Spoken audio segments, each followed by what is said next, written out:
My friends, I want to read to you something. I almost never read to you stuff. It's just, it's not that there isn't so much worth reading to you. It's just not something that one tends to do on talk radio. There is a letter from a black man who went to Glenn Beck's rally, and it's titled, "A Black Man Goes to Glenn Beck's Rally." He didn't give it a fancy title. It's about a black man going to Glenn Beck's rally. You have to, here it goes. It is. I have it from humanevents.com. Has it gone viral yet? It is unbelievably powerful. It's beautiful. It's the power is its beauty. To hear the mainstream media tell the story, you would have thought that I, a black man, Jerome Hudson is his name. I think we should have the guy on. You would have thought that I, a black man, had walked into a hornet's nest of racists when I decided to attend Glenn Beck's Restoring Honor rally. In reality, my experience was the complete opposite. Instead of hooded Klansmen frothing with hate and venom, I made dozens of new Facebook friends and gained 100 Twitter followers. One lady from New Jersey asked me if I was, quote, afraid, because I was one of the, quote, few blacks in attendance. I looked at her square in the eye and said, "Ma'am, the only thing I'm afraid of is that if I don't hurry, I'm not going to make it to the restroom in time." We spoke of family, laughed, shared, and she wept as she embraced me with hugs and kisses while thanking me for being there. What a complete bigot, that lady. Beck's rally was meant to restore faith, hope, and charity in America, and that was the spirit of the day. To be sure, I was one of the few blacks there that historic day. I'm sure to many I stuck out like a sore thumb, or perhaps more aptly, like a chocolate chip smack dab in the middle of a giant sugar cookie. Perhaps that's why I was interviewed at several news outlets. When asked how long I had been waiting for the event to begin, I turned all three interviewers' faces to stone when I replied, about 24 hours. I'm sure they thought I was kidding, but I wasn't. Like most Americans, I've had enough with this administration's policies. I was fed up and fired up. I am even more so in the wake of the most moving gathering I've ever been privileged to be a part of. By the way, he's a 24-year-old student. At one point, some of the people attending the Reverend Al Sharpton's counter rally, coined Reclaiming King, stopped me. I guess they must have been judging me by the color of my skin, not the content of my character, because they asked if I was going to come join them. "No, I won't be there," I told them. "Why?" one of them asked with a grimace on his face. I looked at him and said, "I want to be where the Lord is, and the Lord is in this place." One of the older black women in the group asked me if I felt like I was selling out for being one of the tokens in the Glenn Beck rally. I will continue with this marvelous letter. It's up at DennisPrager.com. No, these are my people. I'm Dennis Prager. All right, are you happy now, guys? Introduced myself immediately. And I am not the young black man who went to the Glenn Beck rally, but the one who did wrote something that I would have written if I were he. But I'm not he, and I salute him, Jerome Hudson. It is up at DennisPrager.com. It finally hit, well, I so admire him, I don't even want to put it that way. He finally wrote about it. Charles Krauthammer. He's one of the finest minds and one of the most moral thinkers in America.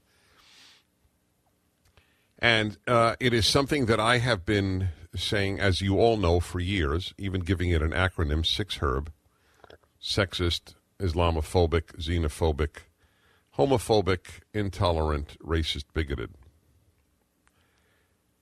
That is what the left, that is its entire intellectual arsenal. All right, 90% of its intellectual arsenal. And the low point, almost the one that really made it clear to anyone with a fair mind that it is all an entire lie about conservatives. that whole six herb, is the calling of the racist rallies or an antipathy to President Obama and his policies as racist. I must admit, I don't have as low an opinion of the left as it deserves, because I didn't think they would do this. I really didn't. I was caught by surprise. I thought that when Barack Obama was elected, and I celebrated with the deepest sense of celebration the election of a black man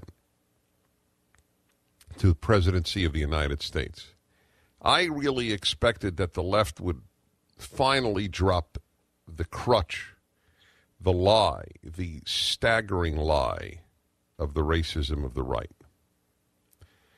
And it's more virulent than ever, because they have no answer to the bigger the government, the smaller the people. They don't have an answer, and they're confused that millions of Americans would spontaneously erupt in anger and opposition to a left-wing takeover of the country. And so they can't believe it. Therefore, they have to smear it. It has to be corporate racism. Those are the two things. Corporate-backed tea parties, like these people who go to tea parties, are getting checks from some New Yorker article-described company. A black man goes to Glenn Beck's rally is one of the most beautiful letters. I meet black conservatives all over America. I got to tell you, there are a few characteristics, if I may generalize, and I'm a big believer in generalizations, providing you have backup examples. These are among the happiest people that I ever meet. It is as if they have been able to be free in the deepest sense. Now, nobody's enslaved in America, obviously. But there are still blocks to freedom. When you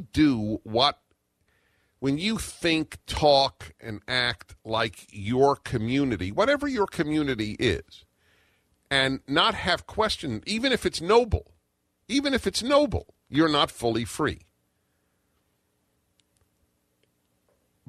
There are many wonderful communities where I wish people would act like them, obviously. But I still want people to question and come to it on their own and not just do it out of habit. But for a black to be a conservative is such a statement of independence, of mastery over one's own life, that there is going to be inevitably a greater sense of happiness. I'll tell you another reason I think a black conservative is much more likely to be happy than a black liberal. And that is he or she has no sense of victimhood. In my book on happiness, and many of you on the left listen to my happiness hour and read my stuff on happiness because it's not political, and it's not meant to be. And it's insightful, if I'm allowed to say that about my own work. And there is a chapter in my book on happiness on how perception of oneself as a victim incapacitates the individual vis-a-vis happiness. You are incapacitated. Even if you are a victim, you were hit by a drunk driver, you're a victim, man, let me tell you.